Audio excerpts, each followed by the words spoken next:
क्या आपको पता है हवा में उड़ान भरते विमान कितने सालों तक चलते? इनकी उम्र कितनी होती होगी? रिटायर होने के बाद इनका क्या होता होगा? रिटायर के बाद इनको आखिरकार कहाँ रखा जाता है? इन सवालों के जवाब बहुत ही कम लोग जानते होंगे, लेकिन आज इन सवालों के जवाब हम यही जानेंगे। हर चीज की एक उम्र होती है, वैसे ही इन विमानों की भी एक उम्र होती है। इसके बाद इन्हें रिटायर कर दिया जाता है। औसतन विमानों की रिटायरमेंट एज 25 साल होती है। हालांकि बहुत से विमान अच्छी मेंटेनेंस और रखरखाव के कारण ज्यादा भी चल जाते हैं। रिटायर के बाद विमानों की आखिरी फ्लाइट स्टोरेज डिपो की ओर होती है, जिसे एरोप्लेन बोनयार्ड या फिर ग्रेवयार्ड भी कहा जाता है। इन बोनयार्ड को विमानों की कब्रगाह भी कहा जाता है। वैसे तो विमानों का स्टोरेज डिपो दुनिया भर में मौजूद है, लेकिन एक देश ऐसा भी है जहां खास तौर पर कई सारे डिपो हैं, जहां एक दो नहीं बल्कि सैकड़ों रिटायर विमानों की पनाह मिलती है। कई बार जब कंपनियां अपनी उड़ान को किसी वजह से कैंसिल कर देती है या फिर एयरलाइन काम करना बंद कर देती है, तो वो भी कुछ समय के लिए अपने विमानों को स्टोरेज डिपो में लाकर खड़ा कर देती है। उसके लिए वो उसका रेंट भी चुकाती है। ऐसे स्टोरेज डिपो सबसे ज्यादा अमेरिका के दक्षिणी या पश्चिमी प्रांतों में है। वहां बड़ी बड़ी खाली जगह है जहां ऐसे स्टोरेज डिपो बनाना आसान है। अमेरिका की एरिजोना एक ऐसी जगह है जहां सबसे बड़ा ग्रेवयार्ड है। यहाँ के कई रेगिस्तानी इलाकों में भी विमानों के लिए स्टोरेज डिपो बनाए जा चुके हैं। यहाँ बड़ी संख्या में रिटायर हुए विमान आकर स्थायी तौर पर आराम करने लगते हैं। यहाँ जब विमान पहुंचते तो सबसे पहले इनकी धुलाई की जाती है।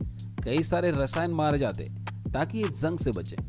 इनके ऊपर यदि नमक जैसी चीज हो तो उसे साफ कर दी जाती है ताकि इसकी उम्र ज्यादा चले। ये विमान रेगिस्तानी इलाकों में ज्यादा तौर पर रखे जाते हैं क्योंकि यहाँ हवा में नमी कम होती है। इसके बाद में इसके ईंधन टैंक से सारा ईंधन निकाला जाता है। आखिरकार शुरू हो जाता है इसके डिसमेंटलिंग का काम, जिसमें इसका एक एक पुर्जा, मशीन और सामान निकाला जाता है। इन चीजों का इस्तेमाल दूसरे विमानों के पुर्जे के तौर पर होता है। इनकी विमान रिपेयरिंग मार्केट में बहुत सी डिमांड रहती है। अब बचता है विमान का खांचा।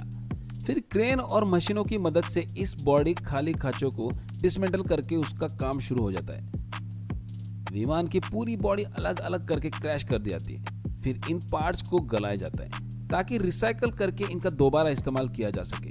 कई बार विमानों की खाली बॉडी को कुछ कंपनियां खरीद लेती हैं। स्वीडन में भी एक कंपनी ने कई खाली विमानों को मिलाकर 25 कमरों वाला शानदार होटल बना दिया है। तुर्की में भी विमान के खाली ढांचों से रेस्टोरेंट बनाया गया है। भारत में भी दिल्ली से हरियाणा जाते समय इन ढांचों का दर्शन होता है। कई सारे फिल्मों में भी इन ढांचों का इस्तेमाल किया जाता है, जिसके लिए दाम भी चुकाए जाते हैं। लेकिन सबसे अच्छा इस्तेमाल मेक्सिको में हुआ नजर आता है, जहां 200 विमानों की खाली बॉडी को मिलाकर एक विशालकाय गैलेस्को लाइब्रेरी बना दी गई है। इन लाइब्रेरी में अंदर बहुत कुछ अच्छा बनाया गया है। बोइंग 727 और बोइंग 737 के खांचों को मिलाकर बनी इस लाइब्रेरी में तमाम किताबों से जुड़ी लाइब्रेरी की लॉबीज हैं। 2 मीटिंग रूम, 2 ऑडिटोरियम और कई तरह अलग अलग कक्ष हैं जो बहुत ही सुंदर नजर आते हैं।